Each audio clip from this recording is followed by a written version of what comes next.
What's up, guys? Hope everybody's doing good. I hope you guys are safe and all that stuff. Um, Thank y'all to the ones who've been turning in your work and keeping in contact with me. I appreciate it. Remember, I'm available pretty much all day. If y'all need any help, just let me know. All right. So I'm gonna make a real short video for this next assignment, and please don't make fun of my hair. As you know, all the barbershops are closed anyway. Okay. Uh, I'm gonna make a real short video for this assignment. If you want to watch it, cool. If you don't want to watch it, you have more than enough resources there to help you answer all the questions. Remember, you got the PowerPoint, you got the notes, and you got the chapter itself. Okay. So the first thing I'm gonna talk about real quick is the Nixon presidency. Now you have to understand that the Nixon presidency was known as the imperial presidency. Okay. Nixon was basically becoming the king of the country. You know, in our government system, there's the legislative, executive, and the judicial branch. They're all supposed to be equal, separate but equal. Okay. That wasn't happening with the presidents in the 70s because Nixon had basically acquired so much power because of the New Deal, World War II, and all the stuff that was going on in the Cold War. So Nixon basically was in total and complete control of the government. All right. Now, Nixon's domestic policy was a more conservative direction. All right, remember that conservatism that we were talking about in the last one? They're taking it back to that old school style of thinking where they believe government shouldn't be involved in people's lives. All right, so one of the first things you have to know about Nixon is, if you remember LB Johnson and the Great Society programs that he did, remember, like Social Security, the environmental protection, all those things that he did that were put in place to help people, the food corps and all those things. Nixon basically did away with all that. All right. What he did was, instead of giving money to those programs, he gave money to federal funds to states and local governments, and them decide what they wanted to do in their own sector, their own district, or their own state. Again, that goes back to conservatism. He believes that the federal government shouldn't really be involved in people's lives. Okay. So under Nixon, there was two big court cases that you have to know about. The first one was Tinker versus Des Moines. That was in 1969. John and Mary Tinker, they were actually brother and sister. They were suspended from school for wearing black armbands with the peace logo on it. Now, while that might not seem like a big deal, you have to remember what they were doing was protesting the Vietnam War, okay, and all the things that were going on because of that. Now, the Supreme Court ruled that went against our First Amendment, okay, freedom of speech, freedom of protest, all those things. So they actually won the court case, okay. The second court case that you have to know about was in 1972. That was Wisconsin versus Yoder. Okay, Wisconsin versus Yoder was based around an Amish kid who was forced to attend high school. Now you have to understand, in Amish religion, going to high school isn't necessary, or they have things that evolved in their community that don't pertain to a child going to school. Again, this violated America's First Amendment right, your freedom to religion. Them expressing that religion or believing in that religion made them not have to go to school. So technically, we were violating their First Amendment right. One thing you should know under Nixon is that the First Amendment was very well protected. All right, your freedom of religion, your freedom of press, your freedom of speech, your freedom of protest, all those things. Okay, so make sure you know about those two court cases. I believe you have to know those for the assignment. Tinker versus Des Moines in 1969, the brother and sister, and then Wisconsin versus Yoder, the court case about the Amish kid. All right.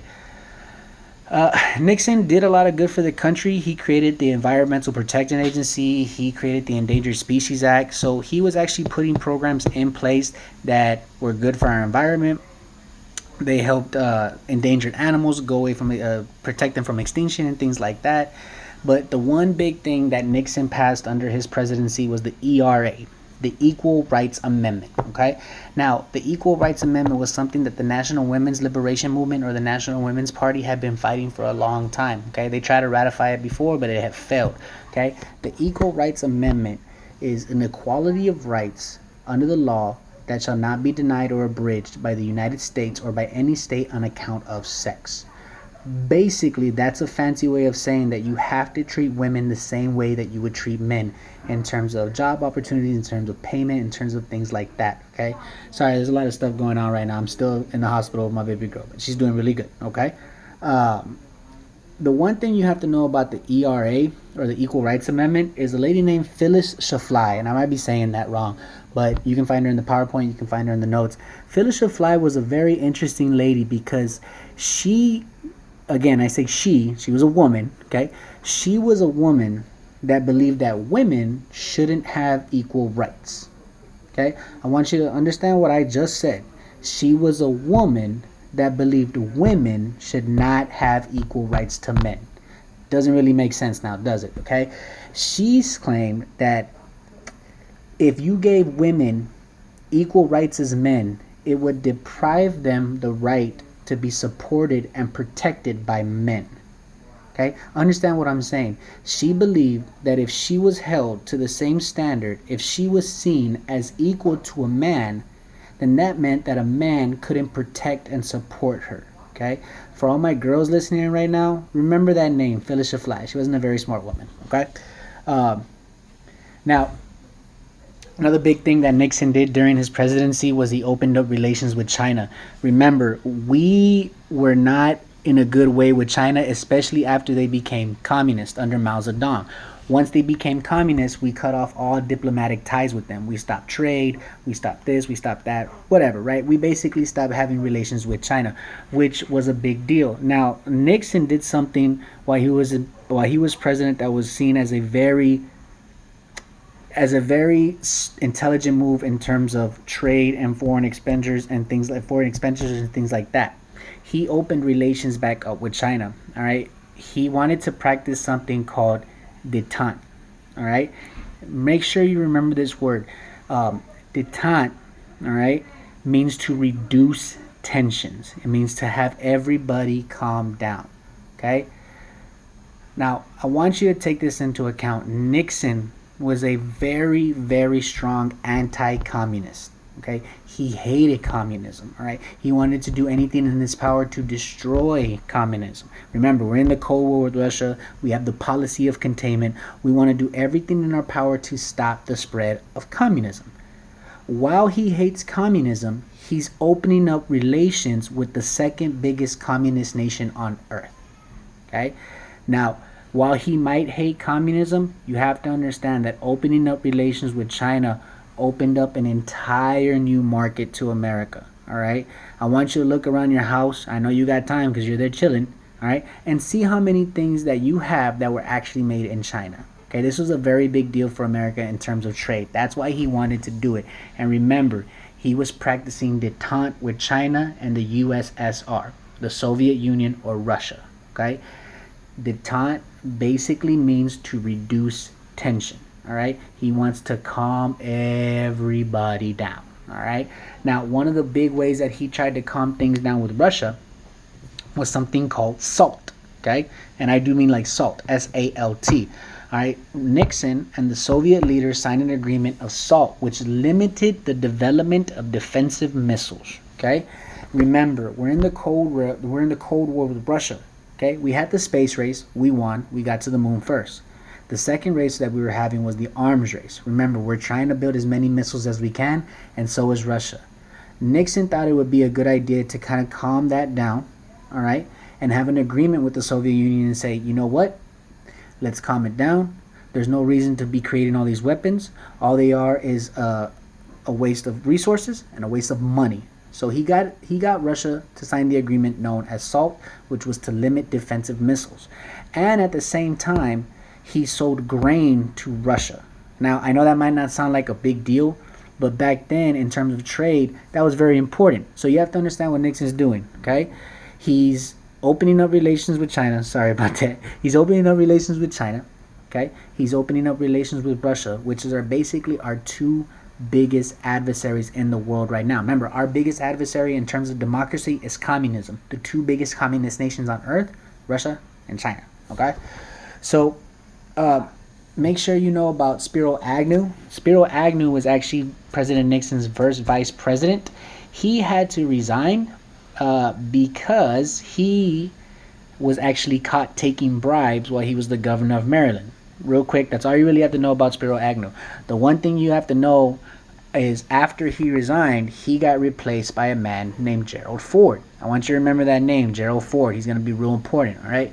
Gerald Ford is a very interesting character because he was the first man ever who became vice president without being elected and eventually became president without ever being elected. We'll talk about that right now in a bit, okay? To get to that, we have to talk about something called the Watergate scandal, all right? Now, I'm going to start going a little fast because I know y'all don't want to hear my angelic voice way too long, okay? Now, the Watergate scandal was a very big cover-up done by President Nixon, all right? Sorry about that. So, during his re-election, President Nixon, or I'm sorry, two former CIA agents were actually caught breaking into Democratic headquarters at the Watergate complex in Washington, D.C. Basically, to sum it up, the Watergate scandal was the Republican Party trying to cheat the Democratic Party in the re-election. Now, if it was just those two men that got caught, wasn't a big deal. However, somebody sent them, all right? President Nixon attempted to cover up the investigations on the grounds that it involved national security. Basically, he was lying. He got caught, and he said that the reason he sent those men essentially was because it was a national security crisis. It was a total lie. He was basically trying to cheat and get reelected again. Okay? Now, all of Nixon's conversations in the White House have been recorded, right? When the Supreme Court asked for those recordings, President Nixon said no. He said that he had executive privilege. Basically, what he was saying is, I'm the president and I don't have to do that. All right? The Supreme Court wanted to make an example out of it and show the American public that nobody, not even the president, is above the law. So they took him to court. All right, it was the United States versus Nixon. Nixon obviously loses.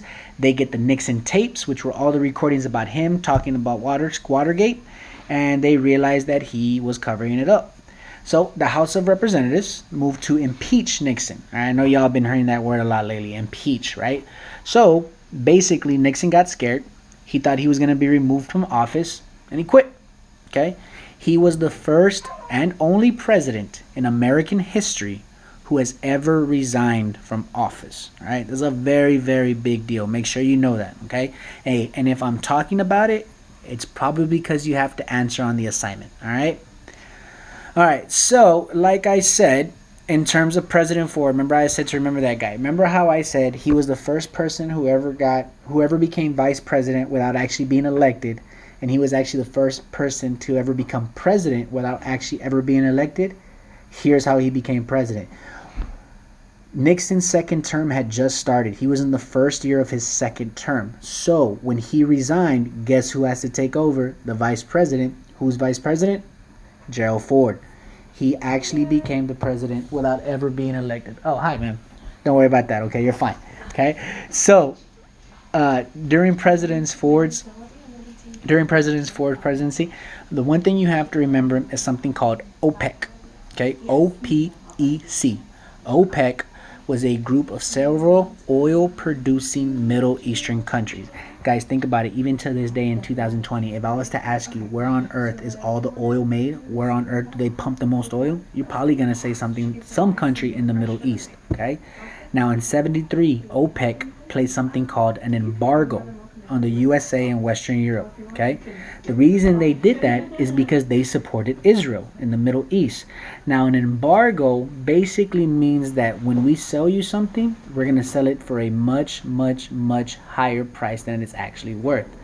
Overnight, the gas prices shot up. You have to understand what these Middle Eastern countries were doing, okay? They were basically holding the world hostage. They're the biggest producers of oil on earth, and they put an embargo on the two largest Western nations on earth. Okay, our country would not be able to run with oil. It got to the point where gas was so expensive, people couldn't even go to work. All right, guys, that's pretty much it for all this assignment. I know that this time is really crazy. Please, if you need any help at all, contact me through my email, through Remind 101, or you can leave a comment here on the assignment. I really hope all of y'all are doing well. I hope all of y'all are safe. Don't stress too much over the assignment. You have a lot of time to do it. You have all the page numbers. It should be easy for most of you. Okay? Take care of yourself. Take care of your families. And I really hope I get to see y'all soon.